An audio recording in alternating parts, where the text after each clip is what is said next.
आपल्यासोबत काँग्रेसचे ज्येष्ठ नेते पृथ्वीराज चव्हाण फोनलाईनवरून जोडले गेले आहेत। पृथ्वीराज चव्हाणजी, देशासाठी देशाची ही मोठी हानी आहे आणि मोठा धक्का आहे काँग्रेससाठी सुद्धा।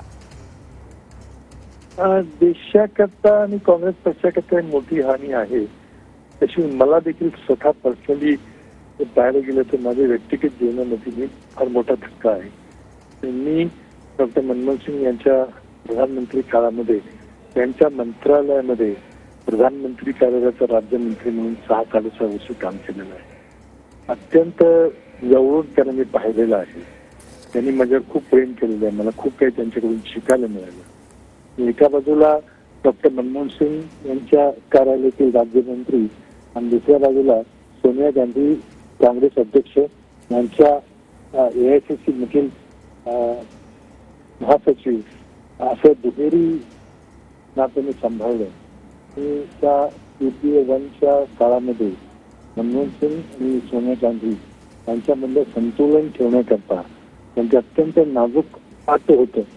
पण निवडणूक सोनियाजी जिंकल्या होत्या ते प्रधानमंत्री डॉक्टर मनमोहन सिंग झाले आणि ते अत्यंत नाजूक नातं दोघांनी अत्यंत उत्कृष्टपणे सांभाळलं। प्रोटोकॉल सांभाळला, कुणाचाही उपमत होऊ दिला नाही। ते सगळं अतिशय जवळून पाहिलं आणि मला खूप काही त्यातून शिकायला मिळालं। त्याच्या आधी 1991 मध्ये मी पहिल्यांदा खासदार म्हणून दिल्लीला गेलो होतो। त्यावेळेला आर्थिक महासंकट देशावर होतं आणि अशा प्रसंगी नरसिंहराव यांनी मनमोहन सिंग अर्थमंत्री होण्याची विनंती केली आणि ते अर्थमंत्री झाले आणि त्या 5 वर्षामध्ये त्यांनी देशाच्या अर्थकारणाची संपूर्ण दिशा बदलली।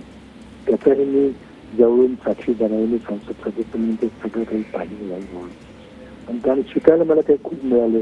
त्यांनी मला खूप प्रेम दिलं, अगदी वडिलांसारखं प्रेम दिले आणि त्यांच्या जाण्यामुळे आज देशाचा काँग्रेस पार्टीतून माझा व्यक्तिगत फार मोठा आघात झालेला आहे।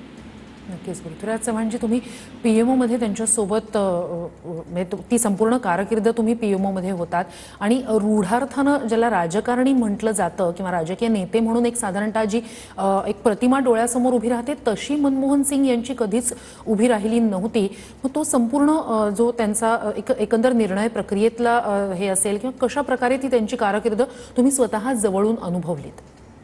काय झालं, ते अत्यंत एक बुद्धिमान इंटेलेक्च्युअल असे ते व्यक्ती होते। ते प्रशासनामध्ये होते, त्यांना राजकारणामध्ये आणि मंत्री म्हणून होण्याची संधी मिळाली तेव्हा त्यांच्यावरती जबाबदारी टाकण्यात आली। त्यांनी अत्यंत उत्कृष्टपणे पेलवली, परंतु ते एक बुद्धिमान व्यक्ती होते, यामध्ये कुठलंच दिलत नाही। त्यामुळे त्यांच्या प्रत्येक निर्णयामध्ये अतिशय पाहून सुलाखून निर्णय घेत असत। लोक असं म्हणायचे की ते पॉलिटिकल व्यक्ती नाहीत, ते राजकारणी नाहीत, ते अकॅडमिक आहेत किंवा ते तसं नव्हतं। त्यांना राजकारणात खूप चांगलं कळत होतं, पण ते अत्यंत सौम्यपणे हळूवारपणे क्रायसिस मधून मार्ग काढत असत आणि देशाचं हित ते प्रत्येक निर्णयामध्ये त्यांच्या प्रथम असायचं।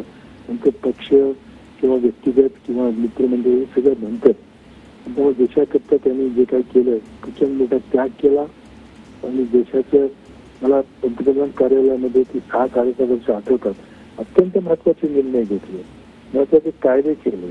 मनरेगासारखा कामाच्या हक्काचा कायदा, माहितीच्या अधिकाराचा कायदा, शिक्षणाच्या अधिकाराचा कायदा, खाद्यान्न सुरक्षेचा कायदा, अशा अनेक सामाजिक कायदे मनमोहन सिंगनी केले। 2008चं आर्थिक संकट, वैश्विक आर्थिक संकट त्यांनी गेल्या सांभाळलं, त्या देशातल्या लोकांना कळू पण दिली नाही किती मोठं गंभीर आर्थिक देशात जगात संकट आलेलं आहे।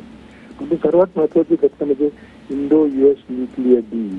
त्यांनी जे अमेरिकेबद्दल आपले संबंध न्यूक्लिअर डीलच्या माध्यमातून सुधारले, ज्याप्रमाणे 1991 मध्ये अर्थकारणाची दिशा त्यांनी पूर्णपणे बदलली, तशी परराष्ट्र धोरणाची दिशा त्यांनी 2008 मध्ये पूर्णपणे बदलली। श्रेय त्यांना द्यावं लागेल की त्या सर्व न्यूक्लिअर आर्किटेक्चरचे ते स्वतः सिद्ध करत। नक्कीच पृथ्वीराज चव्हाणजी, देशासाठी ही मोठी हानी